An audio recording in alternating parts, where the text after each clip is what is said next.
Hello, I'm Anthony. I want to talk today about the death of the album as a concept. Now, something that I think it's important to acknowledge from the outset is that my love for the album as an art form is a function of my age. When I was from young childhood into young adulthood, it was the primary form of music delivery. The internet didn't exist.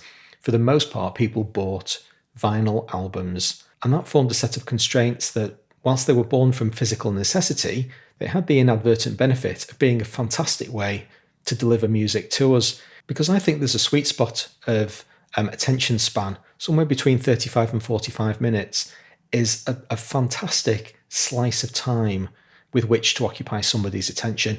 Think about the vast majority of the TV shows that you watch. They're 40 to 45 minutes long. People have busy lives. It's difficult to commit more than an hour to do a particular thing at a particular time.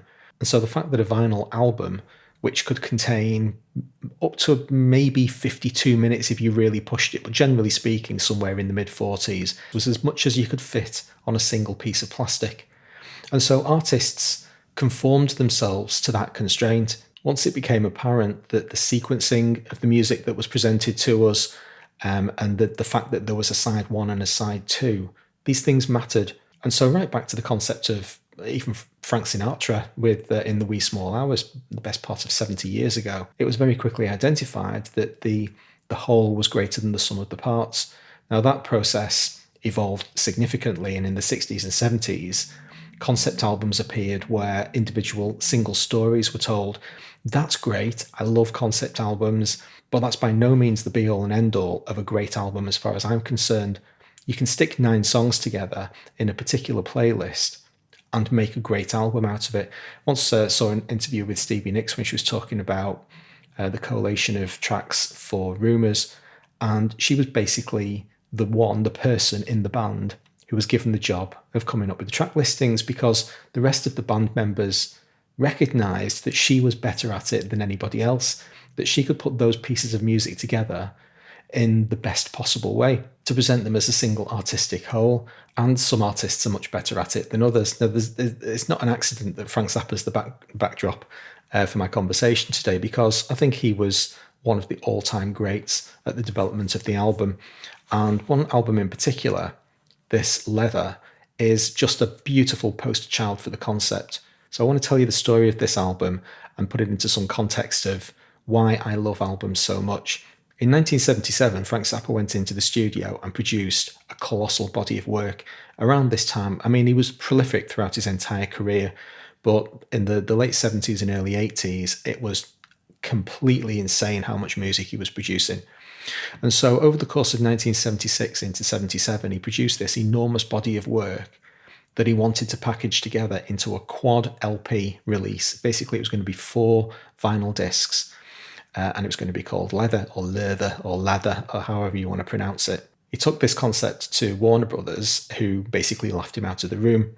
Now, at the time, he had a contract with them whereby he was required to deliver 4 more albums. So he basically took the contents of this album, split it into 4 individual pieces of music, delivered them to Warner Brothers in those forms, and they were released. And those albums became Studio Tan, Sleep Dirt, Live in New York, and Orchestral Favourites.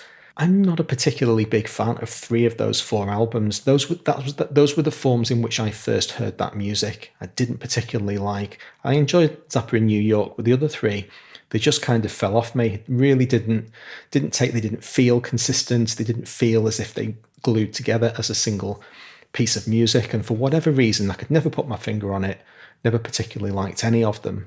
Many years after his death, his wife, who looked after his estate and all of his publishing rights, collected all of these pieces of music together, found his original track listings. He did actually broadcast it on radio because Warner Brothers wouldn't release it. He said, if you want to press record on your tape machines, you can record this thing. And he did play it at the time in the form it was supposed to be released. Anyway, she collated all of this stuff together, reassembled it into what was it supposed to be its proper form, and released it as Leather. Now, I already had these albums, but I was such a Frank Zappa fan, I went out and bought Leather as well. And when I listened to it in that form, in that ordering, it completely transformed my appreciation of that music. and stuff that previously I never listened to orchestral favourites. I just wasn't interested in an entire album of that style of Frank Zappa's music. It literally is orchestral music, classical orchestral music. But when those pieces of music are interspersed in leather in the way that they are completely transformed and become something absolutely other, to the extent that it's my favourite Frank Zappa album. Now, I very rarely listen to Leather in its entirety because it's the best part of 3 hours long. And I said at the beginning of this video that, my attention span is about 40 minutes. I'll listen to it in 4 chunks. I'll actually stop at the end of what would have been disc 1, and that's an experience in its own right. And when I come back, I'll do the second one.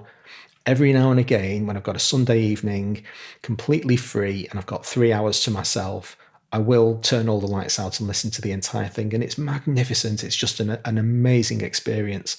But primarily, I listen to it as 4 individual components that go together to make a whole, and they're better than what he had to do in order to split this up and get it released by Warner Brothers.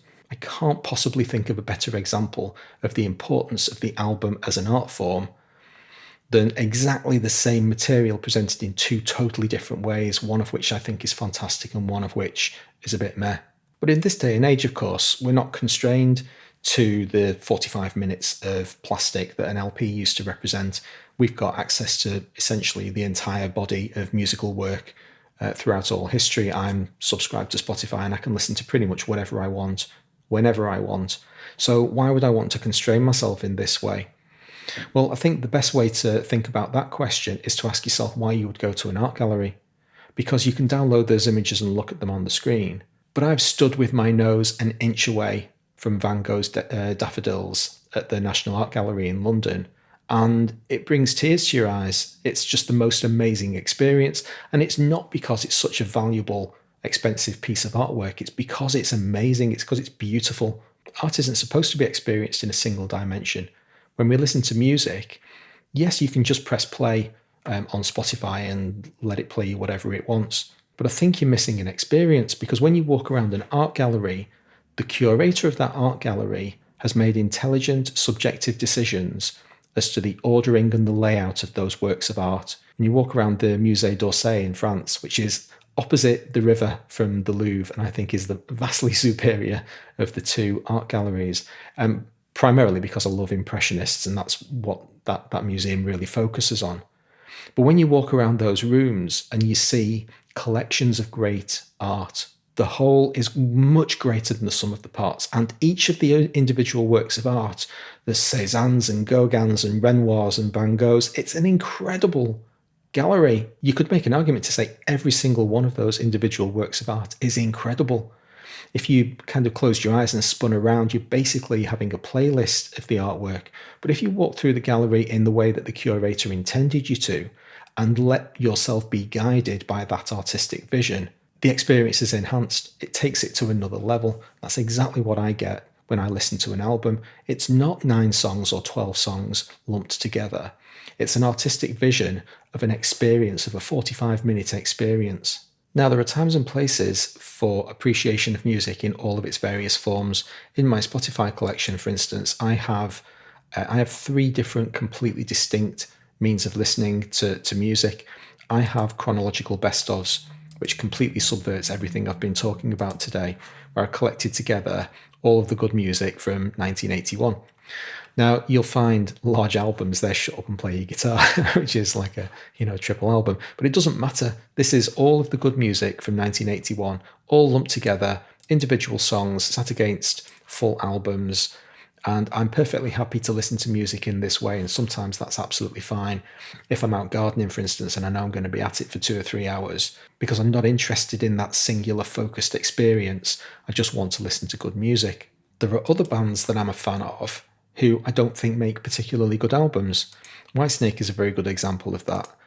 There isn't a single Whitesnake album that I particularly like, that I want to sit and listen to for 40 minutes. And yet this, 1 hour and 18 minutes of Whitesnake music, if I'm interested in listening to that style of music, if I want to listen to some classic 70s rock or early 80s, I suppose, this is how I get me my Whitesnake fix. Because on each of these albums, there are, up to 5 fantastic songs. This playlist is amazing. If I want to listen to Whitesnake, that's how I'll do it. So if they can't quite pull off the album, if David Coverdale isn't particularly good, in my opinion, of doing that thing, then I'm perfectly happy to build my own, effectively my own hand-built album. And there are occasions when I'll arrange the individual songs. In this case, that's probably just pure chronological. But I'm perfectly happy to arrange these things so that I get the best possible experience that I can out of it. But my heart really lies in this third delivery mechanism where I want to listen to LA Woman. That's the thing I want to do. I want to hear, how long is this? 48 minutes of fabulous Doors music. Now, there's a couple of tracks on this album that I'm not particularly fond of. L'America and Hyacinth House, I could take or leave, but I leave them there because they actually enhance the experience. I've found that I prefer listening to the album with them in, even though I wouldn't listen to them individually on their own, than if I took them out. And that's because the sequencing and pacing of the album is important. Now, I'm not going to deny I am pretty compulsive when it comes to, if I start thinking about a thing, I have to think about it from all of its different angles. So I asked myself, well, of my favourite 50 albums, how long are they all? So I spent an hour going through Spotify, looking at the album lengths of my 50 favourite albums, and here they are. The shortest is 35 minutes long, the longest is 55. Disclaimer, there are 2 double albums in this. I just divided them by 2 because I listened to them as 2 separate things. But I think this is pretty fascinating. I think 41 minutes is the perfect album length. The reason why I want to know that is because I'm writing an album at the moment. Before I gave that question any thought at all, I lumped together a list of songs that I thought were going to comprise this album, and it topped out at 52 minutes. And I thought, fine, that's brilliant. That's as good a number as any.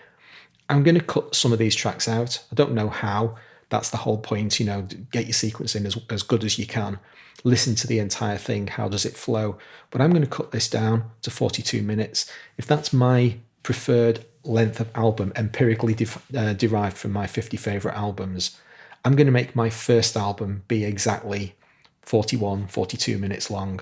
So this stuff has directly influenced the creative decisions I'm making as a musician and an artist. I'm not just blowing smoke for the sake of it. I do passionately believe that the album has a place in music. I think it enhances the experience, and I think it's a terrible mistake on the behalf of us as music consumers to just abandon the concept entirely, because we don't need it anymore. We can listen to an infinite amount of music, and so we don't have that commercial delivery constraint. But I think we should still voluntarily maintain the creative constraint of allowing an artist to say, this is the best way to experience my music. Trust me, and you'll have a better experience than if you build your own playlist. Now, I'll put a link to my Spotify account down below so that if you want to use this as a jumping off point, these are my favourite albums. By all means, have a wallow around, see what my musical tastes are. But I've decided to declare myself as a protector of the album. I'm now going to make it my stated aim to try to support this in whatever tiny little way I can, support this beautiful art form. I don't think we should let it die.